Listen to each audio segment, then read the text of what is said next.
गोटे टाटा सुमो गाड़ी दुर्घटनाग्रस्त हेबा परे गंजेई चोरा चालाणर पर्दाफाश होईछि। जहाँकि गोटे टाटा सुमो गाड़ी रे पैकेट पैकेट गंजेई चोरा चालाण हेबाकू माफिया माने नहीं जाउथवा बेले हुएत गाड़ीटी भारसाम्य हराई एक दुकान कांथरे बाड़ई होई जाइथिला। फलरे दुकानर कांथ भांगी जिबा सह गाड़ीटीर मध्य सामना पट भांगी जाई दुर्घटनाग्रस्त होइथिला। परे स्थानीय लोक माने सेठारे पहुंची जिबारु गंजेई माफिया माने गाड़ीटी को छाड़ी देई फेरार मारिथिले।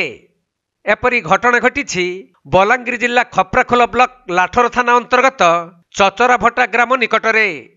मिलिथिबा सूचना अनुसार गत विलंबित राति रे घोनसर ग्राम पटु चचराभटा ग्राम रास्ता देई गोटे टाटा सुमो गाड़ी रे गंजेई भर्ती करी छत्तीसगढ़ राज्य पटकू जाउथबा बेले चचराभटा निकटरे हुएत गाड़ीटी भारसाम्य हराई एक दुकान घर कांथरे बाड़ई होई जाइथिला। पर एही दुर्घटनार शब्द शुणी स्थानीय लोक माने पहुंची जिबारु गंजेई माफिया माने सही ठारे गाड़ीटी को छाड़ी देई फेरार मारिथिले। तेणु लोक माने पुलिस को खबर देबारु घटनास्थल रे लाठर थाना अधिकारी पहुंची दुर्घटनाग्रस्त गाड़ी रे विपुल परिमाणर गंजेई पैकेट थिबा देखिबाकू पाइथिले। तेणु पुलिस गाड़ीटी को जबत करिबा सहित अधिक तदंत करुथबा जणा पड़िछि।